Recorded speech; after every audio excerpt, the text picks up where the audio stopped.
오늘의 사연을 시작합니다. 안녕하세요. 저는 회사에 다니는 30대 남자입니다. 사연을 쓰기 앞서서 글재주가 많이 부족한 사람이니 많은 이해 및 양해를 부탁드립니다. 어렸을 때부터 운동하는 것을 좋아했고 회사원이 되어서도 꾸준히 헬스 및 격투기를 다녔습니다. 딱히 술이나 담배를 즐기지 않고 운동하는 것이 유일한 취미이자 스트레스 푸는 방법이었습니다. 그렇게 운동을 하다 보니 저와 비슷한 성향의 사람들을 알게 되었고 그 사람들과 같이 헬스장을 창업하게 되었습니다. 물론 저는 회사를 다니고 있다 보니 퇴근하고 와서 일을 하다가 여유 시간에 제 운동을 하였습니다. 그날도 퇴근하고 헬스장에 왔는데 손님도 없고 할 일도 없어서 제 개인 운동을 하고 있었습니다. 20대 후반의 키는 165 정도의 청순한 얼굴과 위풍당당한 가슴을 가진 여성분이 회원 등록을 하려 왔습니다. 안내 및 상담을 하고 인바디도 측정해 주었습니다. 이야기하는 내내 다소 내성적이고 조용한 성격을 가지신 분이라는 알게 되었고 최대한 부담스럽지 않게 조심스럽게 여성분을 대했습니다. 그날 이후로 약 1년 동안 제가 헬스장에 있는 시간에 맞추어서 오셨고 처음에는 운동기구 사용법 및 각종 헬스 보조제들도 알려드리는 정도였지만 어느 정도 시간이 지난 후에는 개인적인 이야기를 나눌 만큼 친해졌습니다. 가끔씩 마감 시간까지 있으면서 청소도 도와주었습니다. 그날도 같이 헬스장 마감을 하고 나왔습니다. 마감을 같이 하는 날에는 집 근처까지 태워다 주었는데 그날은 바로 집에 가지 말고 술을 마시자고 하는 것이었습니다. 자주 헬스장 정리 및 마감을 도와주는데 술 한번 사줘도 되지 않냐면서 이야기를 하길래 근처 술집으로 갔습니다. 제가 원래 술도 약하고 잘 즐기지 않기에 그녀가 원하는 안주와 맥주를 시켜주고 저는 운전을 핑계 삼아 음료수만 먹고 있었습니다. 그런 저를 술 먹고 취해도 안 잡아먹는다면서 자기가 그렇게 무섭냐면서 남자가 무슨 겁이 그렇게 많냐면서 자극을 하길래 오기가 생겨서 같이 술을 마셨습니다. 오기가 생긴다고 주량이 늘어나는 것은 아니다 보니 몇 모금 안 마셨는데 얼굴은 혼자 소주 한 박스를 마신 것처럼 빨개지고 식은땀이 나길 시작했습니다. 그러다 결국 정신을 잃었고 눈을 떠보니 그녀와 같이 모텔 침대에 누워 있었습니다. 힘들어하는 저를 보면서 정말 이렇게 술을 못 마실 줄은 몰랐다면서 미안하다면서 이것저것 술 깨는 음료와 약을 주었습니다. 제가 취해버리는 바람에 이런데 같이 오게 해서 죄송하다고 그랬더니 같이 온 것이 죄송한 게 아니라 아무리 취했어도 이런 곳에 여자랑 왔는데 여자를 외롭게 한 것이 잘 못한 거라면서 그녀의 손과 입으로 저를 놀리기 시작했습니다. 아직 술이 덜 깨서 그런지 뜨거운 시간을 가지기 위해서 뜸 들이는 시간이 오래 걸리긴 했지만 지금껏 만났던 어느 여자보다 더 뜨겁고 화끈하게 시간을 보냈습니다. 그녀도 저와 비슷했는지 뜨거운 시간이 끝나자마자 곧바로 저를 또 놀리기 시작했습니다.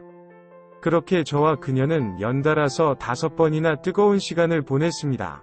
지친 몸을 누워서 쉬고 있는데 곧 출근할 시간이라면서 집에 데려다 달라는 것이었습니다. 그날 그녀를 데려다 주고 저는 곧장 출근을 하였는데 일하다가 코피를 쏟았습니다.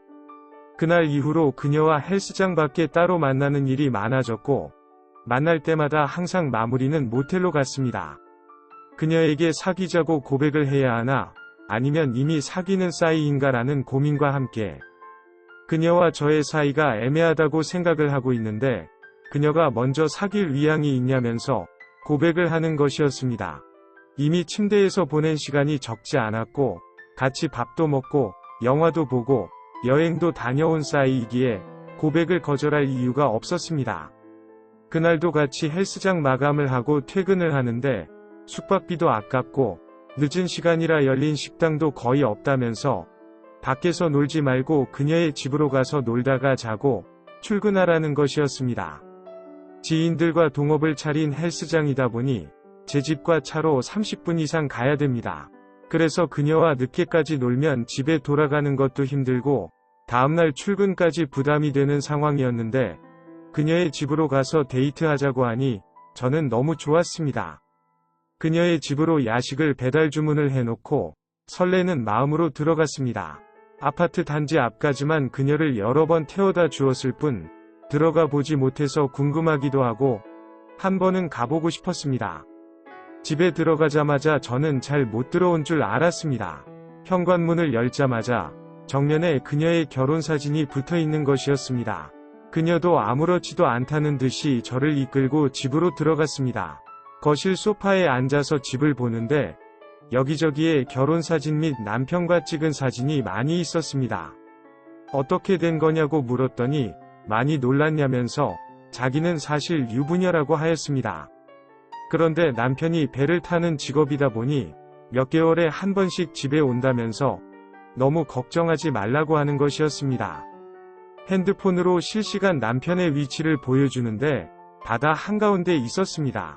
그래도 이러면 안 되는 것 아니냐면서 유부녀인 줄 알았다면 절대 고백을 받아주지도 만나지도 않을 거라면서 제 집으로 돌아가겠다고 하였습니다. 뭐가 그렇게 겁이 나고 문제가 되냐면서 결혼하고 나서 만난 남자가 제가 처음도 아니고 지금까지 여러 남자를 만나면서 남편한테 걸려서 문제된 적도 없다면서 그냥 예전처럼 만나면 된다고 하였습니다. 일전에 그녀와 이야기하면서 제가 결혼에 대한 생각이 없다고 한 적이 있었는데 그 이야기까지 꺼내면서 자기가 유부녀인 것은 아무런 문제가 되지 않는다고 하였습니다.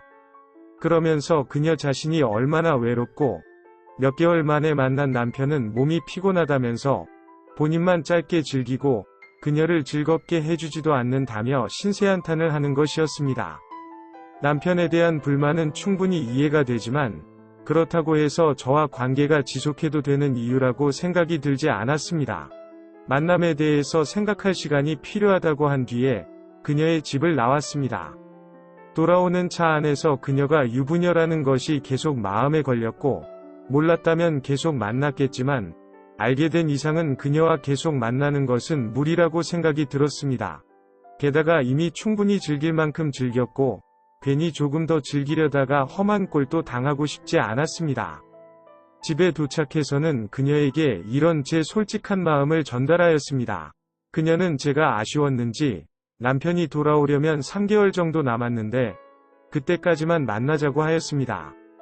그렇게 끝을 약속하고 만나는 3개월 동안 그녀는 매일 만나자면서 제 집으로 왔으며 밤마다 연달아 서너 번씩 힘을 쓰게 만들었습니다. 남편이 온 이후에는 약속한 대로 그녀와의 관계를 정리하였습니다. 가끔씩 그녀 생각이 나면서 아쉬운 마음이 들 때도 있지만 좋은 추억이라고 생각하면서 넘기고 있습니다. 부족한 글재주로 쓴 제 이야기를 읽어주셔서 감사합니다. 이렇게 이야기하고 나니 옛 추억도 생각이 나고 속도 후련하고 좋네요. 오늘의 사연은 여기까지입니다. 구독과 좋아요, 알림 설정 부탁드립니다. 긴 글을 읽어주셔서 감사합니다. 구독과 좋아요 꾹꾹 눌러주세요. 꾹꾹.